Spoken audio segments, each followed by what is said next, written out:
साथियों नमस्कार। क्या आपने मतदाता गणना प्रपत्र भर लिए? भर लिए हैं तो बिल्कुल सही भरे कि नहीं भरे हैं? क्या इसको आपने चेक किए हैं? नहीं किए हैं तो समझिए इसको किस प्रकार से भरना था। मेरी ड्यूटी वर्तमान में बीएलओ के साथ लगी हुई है।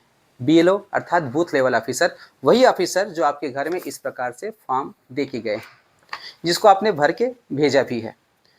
उन फॉर्म को चेक करने का कार्य के लिए वॉलंटियर नियुक्त हुए हैं।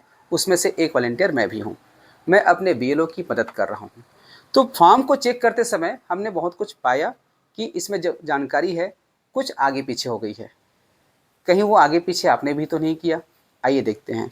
तो इस वीडियो में हम बात करेंगे कि किस प्रकार से सही तरीके से इस फॉर्म को भरना है, क्योंकि इस फॉर्म में जो भी जानकारी आप भर रहे हैं उसकी ऑनलाइन एंट्री ऐप के माध्यम से निर्वाचन आयोग के वेबसाइट पर होनी है। अतः बिल्कुल सही जानकारी भरिएगा।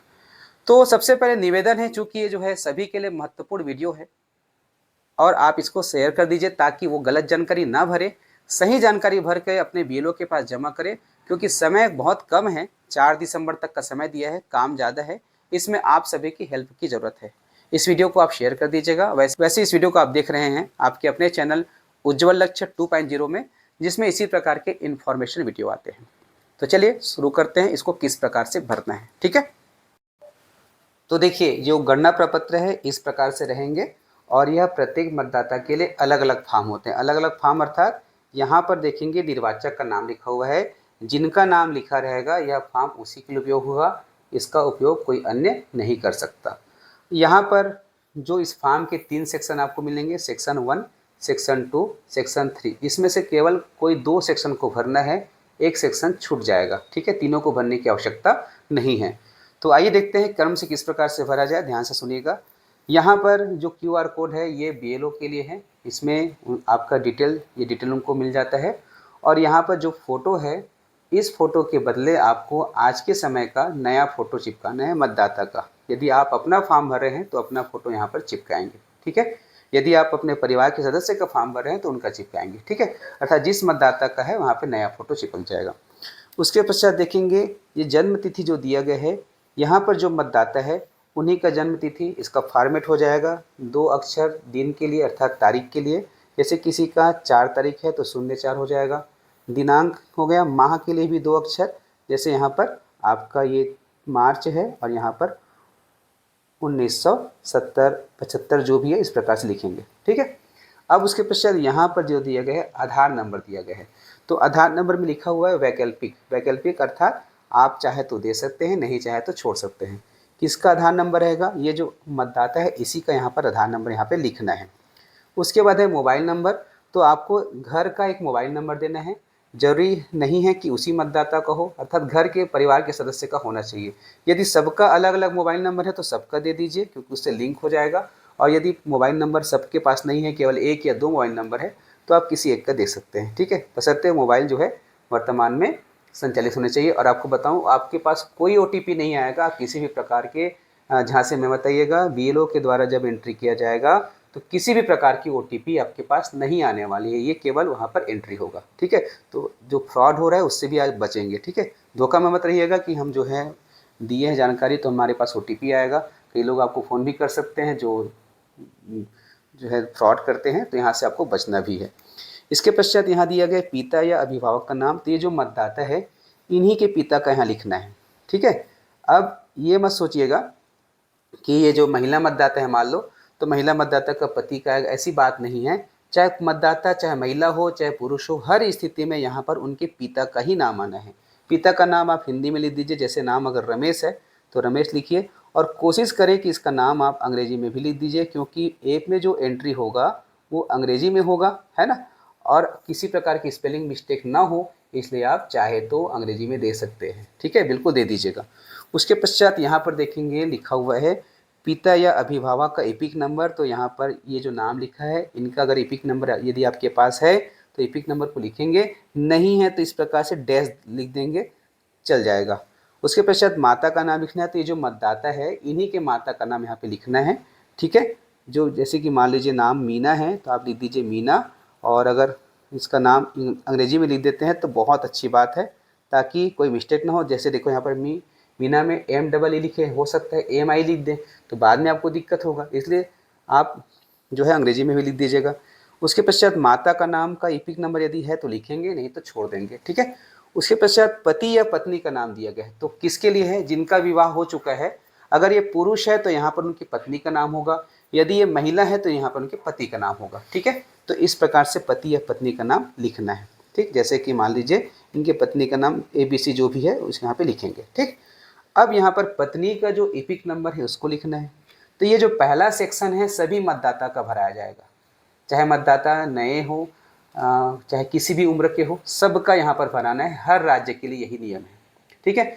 अब आ जाते हैं दूसरे सेक्शन पे। तो जो दूसरा सेक्शन है वो महत्वपूर्ण है, इसका प्रयोग कब करना है और कब नहीं करना है। पहले हम बात करते हैं इस सेक्शन का। तो ये जो मतदाता का डिटेल हमने देखा भरा ये वाला, इसका नाम अगर SIR सूची 2003 में है ना, तो यहाँ पर डिटेल भराएगा। अब SIR सूची कहाँ से प्राप्त करें, इसके लिए छोटी सी प्रक्रिया के लिए मैंने एक वीडियो बना के रखा है जो कि है SIR 2026। इसको आप कैसे सर्च करेंगे, यूट्यूब में आप सर्च कीजिएगा SIR लिस्ट में अपना नाम कैसे देखें उज्ज्वल लक्ष्य। अगर आप उज्ज्वल लक्ष्य करके सर्च करते हैं तो मेरा वीडियो सामने आएगा। वैसे यूट्यूब में बहुत सारे वीडियो बनाए, लेकिन सही जानकारी आपको यहाँ पर प्राप्त होने वाली है। तो आप यहाँ पर लिखेंगे, सर्च करेंगे कि SIR में अपना नाम कैसे ढूंढे, उज्ज्वल लक्ष्य देखेंगे, यहाँ पर आ जाएंगे, ठीक है। अब उसके पश्चात आपको नाम देखना आ जाएगा। नाम कैसे कैसे देखना उसमें बताया हूँ। तो ये जो सूची में आपका नाम यदि है SIR सूची में, तब आपका डिटेल यहाँ होगा। डिटेल कैसा होगा, अब ये जो क्रमांक वगैरह दिया है, अभी मेरे पास एक सर आए थे, वो भी कंफ्यूज थे, है ना, कि सर कैसे करना है। तो वो क्या किए थे, यहाँ पर जो क्रम संख्या है उसी क्रम संख्या को यहाँ पर दे दिए थे, तो गड़बड़ हो गया, है ना। उसको फॉर्म एक ही मिला है, तो डबल फॉर्म कैसे करेंगे, तो पॉसिबल नहीं है। तो यहाँ पर क्या करना है, ये जो निर्वाचक का नाम दिया गया है ये किसके हिसाब से रहेगा, सन 2003 में आपका SIR सूची में जैसा भी नाम लिखा रहा होगा उसी प्रकार से लिखना है। निर्वाचक का नाम हो जाएगा, इपिक नंबर यदि उस समय दिया रहा होगा तो डाल सकते हैं, नहीं है तो छोड़ सकते हैं। रिश्तेदार का नाम क्या होगा, आपका जो मतदाता सूची होता है, तो उस मतदाता सूची में देखेंगे आपके नाम के बाद, जैसे कि यहाँ पर इनका नाम है, इनके नाम के बाद पिता का नाम लिखा होगा रमेश, है ना। तो यहाँ पर रिश्तेदार के नाम में मतदाता सूची में यदि पिता का नाम है तो पिता का नाम लिखेंगे, यदि मतदाता सूची में पति का नाम है तो पति का नाम लिखेंगे, ठीक है। अब जैसे पिता का नाम लिख दीजिए जो भी है उनका। अब यहाँ पे रिश्ता, रिश्ता क्या होगा, ये जो व्यक्ति जिसका नाम लिखा गया है उसका इस मतदाता के साथ क्या संबंध है, क्या रिश्ता है, वो भी किस में दिया होगा, मतदाता सूची में देखेंगे F या H लिखा होता है। F अर्थात फादर, H अर्थात हस्बैंड। तो अगर फादर लिखा, F लिखा है तो फादर लिखेंगे अर्थात पिता लिखेंगे, अगर H दिया है अर्थात पति लिखेंगे, ठीक है।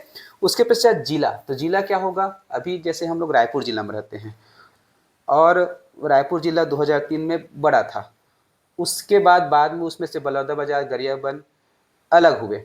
तो जैसे बलौदाबाजार के कोई साथी है आज की डेट में बलौदाबाजार जिला में रह रहे हैं, लेकिन 2003 में वो कहाँ रहते थे, रायपुर जिला में ही रहते थे।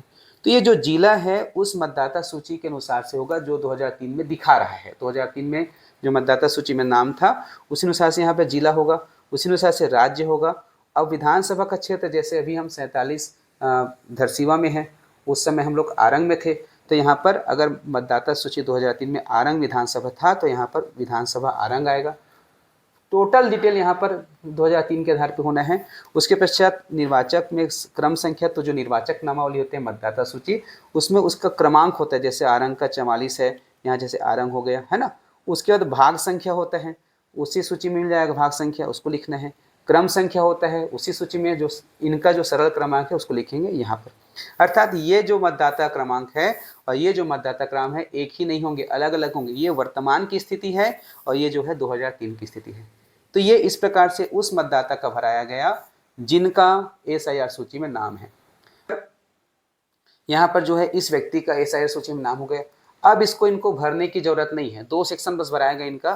नीचे में वह जो है दस्तखत करेगा, चाहे स्वयं मतदाता कर सकते हैं या उनके परिवार का कोई वयस्क सदस्य कर सकते हैं। अगर हस्ताक्षर नहीं कर पाएंगे तो अंगूठा लगा देंगे कि इसका लेफ्ट हैंड का जो है, ये जो लेफ्ट हैंड है उसका अंगूठा यहाँ पे लगाएंगे और उसके पश्चात BLO के पास जमा कर देंगे। BLO इसको वेरीफाई करेगा, फिर उसके बाद जो उनकी आगे की प्रक्रिया है ऐप में एंट्री करने का, ठीक है। अब ऐसे मतदाता, जैसे कि मैं अपना उदाहरण लूँ, मेरा जो नाम है वर्तमान सूची में तो है लेकिन उम्र 38 साल से कम है, तो 2003 की सूची में मेरा नाम नहीं है। तब क्या करूँगा, यहाँ पर मैं अपना डिटेल फिल करूँगा। उसके पश्चात जो नीचे का 2 सेक्शन भरेगा उसमें मुझे जानकारी नहीं भरनी, क्योंकि ये मेरा नाम तो उसमें था ही नहीं। तो यहाँ पर क्या करूँगा, SIR सूची में से मैं अपना बाबूजी का या माँ का या दादा का या दादी का 4 में से किसी एक का ढूंढना है और 4 में से किसी एक का यहाँ पर डिटेल भरना है। बिल्कुल उसी प्रकार से भरना है जैसे इसको भरे हैं। इसमें उनका नाम होगा, उनका एपिक नंबर होगा, रिश्तेदार का नाम होगा, ठीक है। इस प्रकार से भरना है, यहाँ पर सबमिट कर देना है। अब ऐसे कंडीशन जैसे बहू है ना, तो बहू का क्या होगा, बहू में जैसे मेरी पत्नी है, बाबूजी की बहू है, तो यहाँ पर क्या हो जाएगा, यहाँ पर उनका डिटेल हो जाएगा पत्नी का, और उसके पश्चात उनका नाम भी SIR सूची में नहीं है ना, तो यहाँ पर डिटेल नहीं आएगा। इस जगह पर उसके मायके में अर्थात उसके माँ का या पापा का या उनके दादा का या दादी का, चारों में से किसी एक का डिटेल भरना है। तो इतना भरने के बाद आपको यहाँ पर अपना दस्तखत करना है। दस्तखत आप स्वयं कर सकते हैं या परिवार के जो सदस्य हैं जिनका उम्र 18 साल से ज़्यादा हुआ है वो कर सकते हैं। करने के बाद आप BLO के पास जमा करिए, आपका फॉर्म एक्यूरेट हो जाएगा। ध्यान रखेंगे कि इसमें जब ऑनलाइन भरा जाएगा तो किसी प्रकार की कोई भी OTP आपके पास नहीं आने वाली है, तो बिल्कुल धोखे में मत रहिएगा और आप अपने आप को सुरक्षित रहिए, सतर्क रखिए। और इसके साथ ही साथ SIR सूची में आप अपना नाम यहाँ से ढूंढ सकते हैं। और बहुत सारे वीडियो भी बनाने वाला हूँ, वीडियो को लाइक कर दीजिएगा, शेयर कर दीजिएगा, चैनल को सब्सक्राइब करके रखिएगा ताकि कोई भी नया वीडियो आपसे ना छूटे। नमस्कार।